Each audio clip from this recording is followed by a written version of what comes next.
باپ پہ خرچ کرنا اللہ کی راہ میں خرچ کرنے سے زیادہ افضل ہے۔ اب میرے تو مر گئے، تمہارے زندہ ہیں تو کچھ کر لو، مر گئے تو بس پھر ہاتھ ہی ملتے رہ جاؤ گے۔ پر وہ بھی اب کسی کو توفیق نہیں ہوتی کہ کوئی افسوس اور غم ہو کہ کتنی بڑی دولت سے میں محروم ہو گیا۔ آپ جنت میں تشریف لے گئے تو قرآن کی تلاوت سنی، آپ نے کہا یہ کون تلاوت کر رہا ہے؟ کہا جی نعمان بن حارثہ۔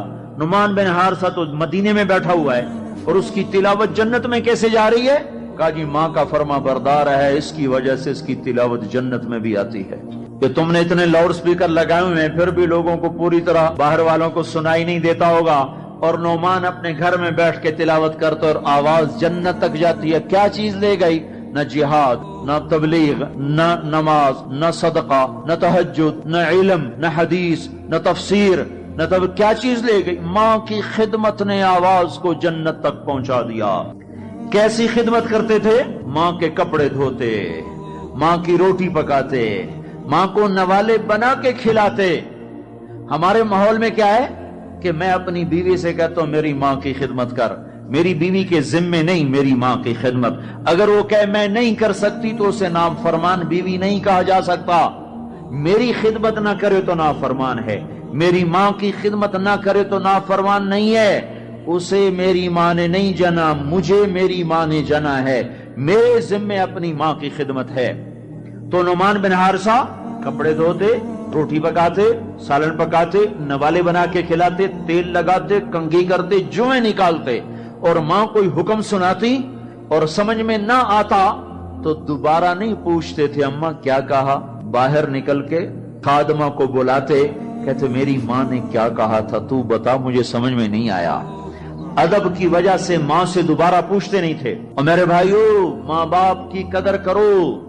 موسیٰ علیہ السلام نے پوچھا یا اللہ میرا جنت کا ساتھی کون ہے؟ اللہ تعالیٰ نے کہا فلاں قصائی۔ موسیٰ اور قصائی میں کیا جوڑ ہے؟ موسیٰ علیہ السلام گئے تو ایک قصائی ایسے بیٹھا ہوا گوشت بیچ رہا ٹوٹے کر کر کے۔ شام ہوئی، اس نے تھیلا کندھے پہ لٹکایا، گوشت کا ٹکڑا ڈالا، گھر کو چلا۔ موسیٰ علیہ السلام بولے میں بھی آ جاؤں تیرے ساتھ؟ اسے نہیں پتا یہ موسیٰ ہیں۔ کہا آ جاؤ بھائی۔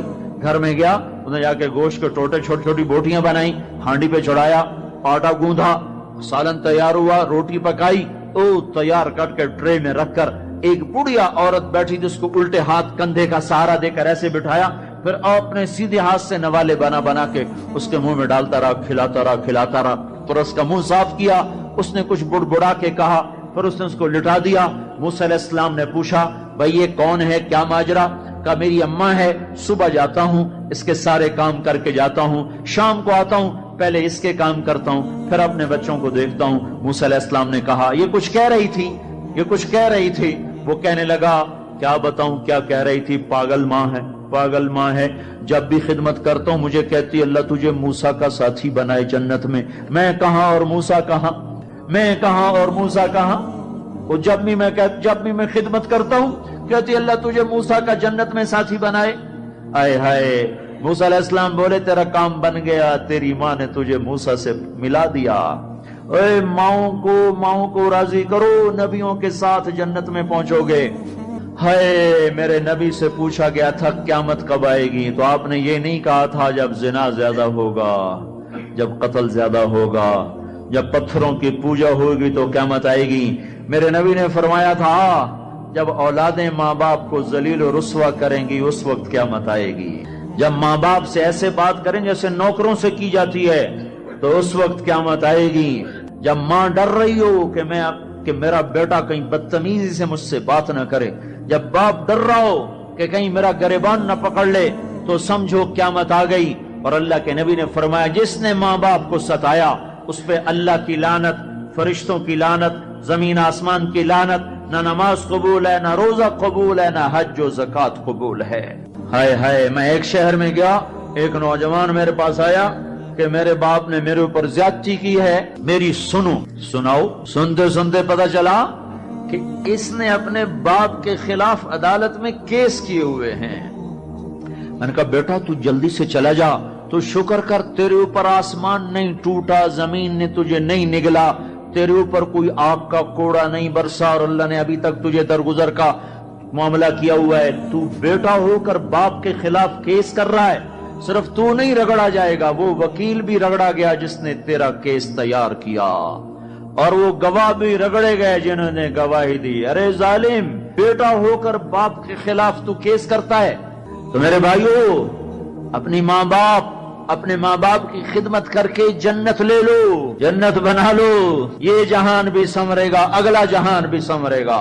ایک نوجوان تھے، ان کا نام ہے کلاب، وہ گئے اللہ کے راستے میں، ماں باپ تھے بوڑھے ضعیف، ہاتھ بھی کامتے تھے، تو ان کے باپ نے کہا بیٹا جب تو بچہ تھا ہم نے تجھے پالا، جب ہمارے ہاتھ کانپنے لگے نہ تیری ماں مجھے گلاس پکڑا سکے نہ میں خود پی سکوں، تو ہمیں چھوڑ کے چلا گیا۔ یہ اشعار جب حضرت عمر کو پہنچے تو انہوں نے فوراً آدمی بھیج کر اس بچے کو بلوایا اور مسجد میں کھڑے ہو کر، ان کا کوڑا تو مشہور تھا نا، کوڑا اٹھا کے مار مار مار اس کا حلیہ بگاڑ دیا کہ بوڑھے ماں باپ کو چھوڑ کے جہاد میں جاتے ہو، بوڑھے ماں باپ کو چھوڑ کے جہاد میں جاتے ہو، مار مار، جب تک تیرے ماں باپ زندہ ہیں تو اس گھر سے قدم نہیں نکال سکتے۔ اور میرے بھائیو، آج کل ماں باپ بڑے رسوا ہو رہے ہیں، آج کل ماؤں کی بڑی ناقدری ہو رہی ہے، باپ کی بڑی ناقدری ہو رہی ہے۔ اکثر نوجوان بیٹھے ہوئے مجھے نظر آ رہے ہیں، میں تمہیں اللہ رسول کی محبت کا واسطہ دیتا ہوں، میں تمہیں اللہ کا واسطہ دیتا ہوں کہ اپنی ماؤں کو، اپنے باپ کو راضی کرو۔ ہاں، نافرمانی کی بات کہیں، ماننا نہیں، گستاخی بھی نہیں کرنی۔ پچھلے سفر میں ایک نوجوان آیا، کہا جی داڑھی رکھتا ہوں، ماں بھی کہتی شیو کراؤ، باپ بھی کہتا ہے شیو کراؤ۔ میں نے کہا نہیں نہیں نہیں نہیں نہیں، بالکل نہیں اطاعت کرنی اس میں ماں باپ کی، لیکن گستاخی پھر بھی نہیں کرنی، گستاخی بھی نہیں کرنی، اطاعت بھی نہیں کرنی۔